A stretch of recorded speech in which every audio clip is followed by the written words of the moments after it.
জানিয়ে দেব এইমাত্র পাওয়া বাংলাদেশের সবশেষ আপডেট সংবাদ। শুরুতেই শিরোনাম। প্রধানমন্ত্রীকে হত্যার হুমকি, দুজন গ্রেপ্তার। এরপর জানাবো, সামনে অনেক জল গড়াবে, কোথায় ঠেকবে বলা কঠিন। বিএনপি সঠিক পথেই আছে, গণতন্ত্র প্রতিষ্ঠার আন্দোলন চলবে। দলে কোনো নেতৃত্ব সংকট নেই, পুনর্গঠন চলমান প্রক্রিয়া। এদিকে রাজধানীতে সমাবেশ, নাগরিক ঐক্যের সভাপতি মাহমুদুর রহমান মান্না বললেন, ঘর সংসার ও কাজ বাদ দিয়ে রাজপথে মিছিল করুন। সরকারকে বিদায় করা ছাড়া দ্রব্যমূল্য কমবে না, সাধারণ মানুষের কষ্টেরও শেষ হবে না। এদিকে জনগণের ম্যান্ডেট ছাড়া ফের ক্ষমতা দখল করেছে সরকার, বলেছে মুজিবুর রহমান। আরো জানাবো, ইসলামী আন্দোলন বাংলাদেশের বিক্ষোভ মিছিল, সমকামিতাকে সমর্থনকারীরা ইসলাম ও দেশের দুশ্মন। এবং সবশেষ জানাবো, স্মার্ট বাংলাদেশ স্লোগানের আড়ালে চলছে স্মার্ট দুর্নীতি। এতক্ষণ শুনছিলেন গুরুত্বপূর্ণ সংবাদগুলোর শিরোনাম, এবারে বিস্তারিত। আজকের সংবাদ সম্পর্কে আপনার মূল্যবান মতামত লিখে জানান। জানিয়ে দিন কোন স্থান থেকে আমাদের সংবাদ শুনছেন অথবা দেখছেন। প্রধানমন্ত্রীকে হত্যার হুমকি, দুজন গ্রেপ্তার। প্রধানমন্ত্রী শেখ হাসিনাকে ইমেইলের মাধ্যমে হত্যার হুমকি দেওয়ার অভিযোগে দুজনকে গ্রেপ্তার করেছে counter terrorism and transnational crime unit CTTC.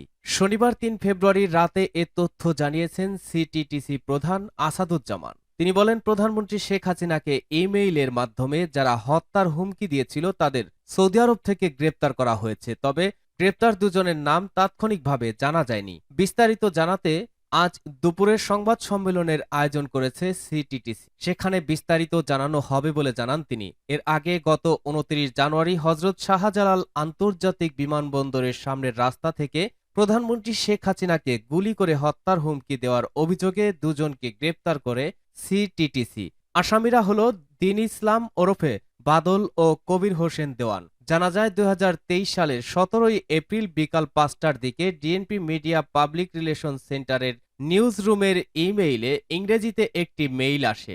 সেখানে লেখা, ২৭ এপ্রিল প্রধানমন্ত্রী শেখ হাসিনাকে ভোর ৪টায় গুলি করা হবে, পুলিশের ক্ষমতা নেই সেই হামলা ঠেকানোর। পরে কাজ শুরু করে সিটিটিসি। মেইল পর্যালোচনা করে সিটিটিসি জানতে পারে হুমকি বার্তা প্রদানকারী তখনকার অবস্থান সৌদি আরব। সামনে অনেক জল গড়াবে, কোথায় ঠেকবে বলা কঠিন। বিএনপি সঠিক পথেই আছে, গণতন্ত্র প্রতিষ্ঠার আন্দোলন চলবে। দলে কোনো নেতৃত্ব সংকট নেই, পুনর্গঠন চলমান প্রক্রিয়া। আগামীতে অনেক জল গড়াবে, যার ফলে বাংলাদেশের রাজনীতিক চালচিত্র কোথায় গিয়ে ঠেকবে এই মুহূর্তে তা বলা কঠিন বলে জানিয়েছেন বিএনপির জাতীয় স্থায়ী কমিটির সদস্য ডক্টর আব্দুল মঈন খান। তিনি বলেছেন, বিএনপি সঠিক পথেই আছে, গণতন্ত্র প্রতিষ্ঠা না হওয়া পর্যন্ত আন্দোলন চলবে। বিএনপি সহ বিরোধী দলের ডাকে সাড়া দিয়ে ৭ই জানুয়ারি ভোট বর্জন, জনগণ বর্জন করেছে সেই ভোট দাবি করে তিনি বলেন, এটি তাদের বড় সফলতা।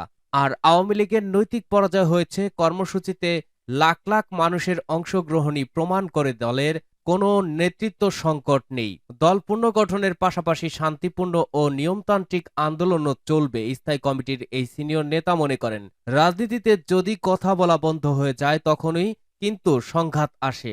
আজকে যে সংঘাতময় ও প্রতিহিংসার রাজনীতি সরকার সৃষ্টি করেছে, এটা সরকারকেই উদ্যোগী হয়ে দূর করতে হবে।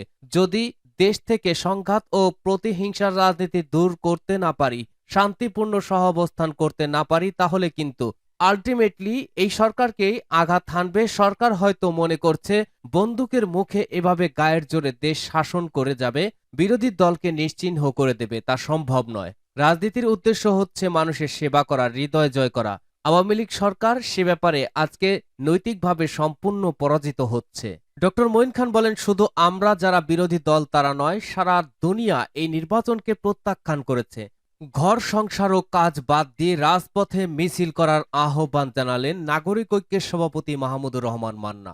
নাগরিক ঐক্যের সভাপতি মাহমুদুর রহমান মান্না বলেছেন, মা বোনদের বলেছি রান্নার ঘরে কাজ বাদ দিয়ে, ঘর সংসারের কাজ বাদ দিয়ে আপাতত কিছু সময়ের জন্য বিরোধিতা হলেও রাজপথে আসেন এবং মিছিল করেন। রিকশা চালক ভাইদের বলি, ১ ঘন্টা রিকশা চালালে হয়তো ৪০ টাকা কামাই করবেন, কিন্তু সেই ১ ঘন্টা মিছিল করেন। শনিবার বিকেলে জাতীয় প্রেস ক্লাবের সামনে নারী ঐক্যের উদ্যোগে দ্রব্যমূল্য সীমাহীন ঊর্ধ্বগতির প্রতিবাদে এক সমাবেশে এসব কথা বলেন তিনি। এতে সভাপতিত্ব করে নারী ঐক্যের আহ্বায়ক শাহনাজ রানু। তিনি বলেন, সরকারকে বলেছি দ্রব্যমূল্যের দাম কমাতে হবে, না যদি কমাতে পারো তাহলে যত তাড়াতাড়ি পারো চলে যাও। ওরা যাবে না। তাই মা বোনদের বলছি, রান্নার ঘরে কাজ বাদ দিয়ে, ঘর সংসারের কাজ বাদ দিয়ে আপাতত কিছু সময়ের জন্য বিরোধিতা হলেও রাজপথে আসেন, মিছিল করেন।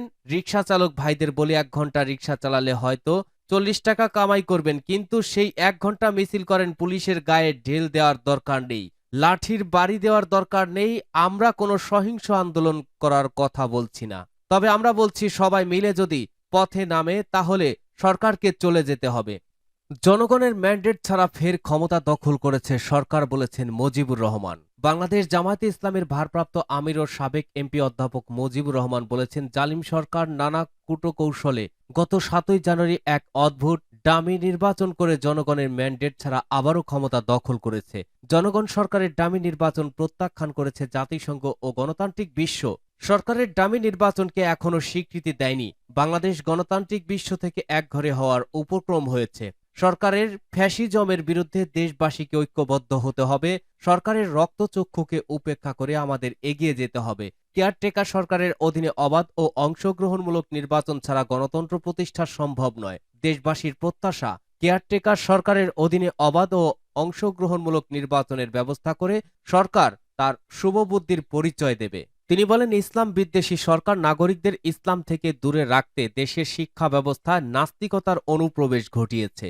ট্রান্সজেন্ডারদের প্রমোট করা হচ্ছে, যৌনতার বিষ বাম ছড়ানো হচ্ছে, বিজাতীয় শিক্ষা সংস্কৃতি, কৃষ্টি কালচার আমদানি করে দেশের সমাজ ব্যবস্থাকে কলুষিত করা হচ্ছে, ধ্বংস করা হচ্ছে যুব সমাজের চরিত্র। দেশের অভিভাবক সমাজ ও বাবা মা সন্তানদের লেখাপড়া ও ভবিষ্যৎ নিয়ে উদ্বিগ্ন হয়ে পড়েছেন। তারা সন্তানদের সামাল দিতে হিমশিম খাচ্ছেন। সচেতন দেশবাসীকে সরকারের জাতিসত্তা বিনষ্টের বিরুদ্ধে সতর্ক থাকতে হবে এবং প্রতিরোধ গড়ে তুলতে হবে। সমকামিতাকে সমর্থনকারীরা ইসলাম ও দেশের দুশ্মন, বলেছে ইসলামী আন্দোলন বাংলাদেশ। সমকামিতাকে গোটা বিশ্বের মানুষ ঘৃণা করে। ইসলাম ধর্মে সমকামিতার সর্বোচ্চ শাস্তি হচ্ছে মৃত্যুদণ্ড।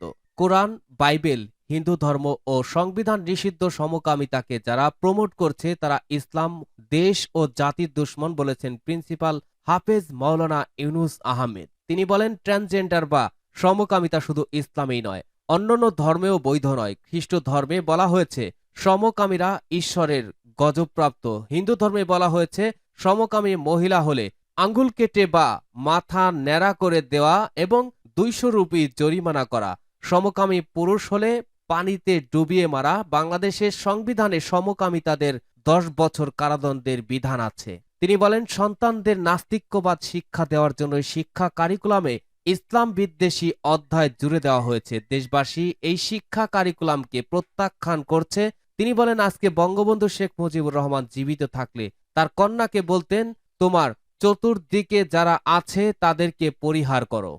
স্মার্ট বাংলাদেশ স্লোগানের আড়ালে চলছে স্মার্ট দুর্নীতি। শেখ হাসিনার অধীনে দেশে কার্যত একটি একদলীয় শাসন কায়েম হয়েছে। স্মার্ট বাংলাদেশ স্লোগানের আড়ালে দেশে চলছে স্মার্ট দুর্নীতি, লুটপাট, চাঁদাবাজি, দালালি আর ভয়ের রাজত্ব। এই অবস্থায় গণ আন্দোলনকে গণ অভ্যুত্থানে রূপান্তর করে ভোট অধিকার পুনরুদ্ধার, গণতন্ত্র ও ন্যায় প্রতিষ্ঠা করতে হবে।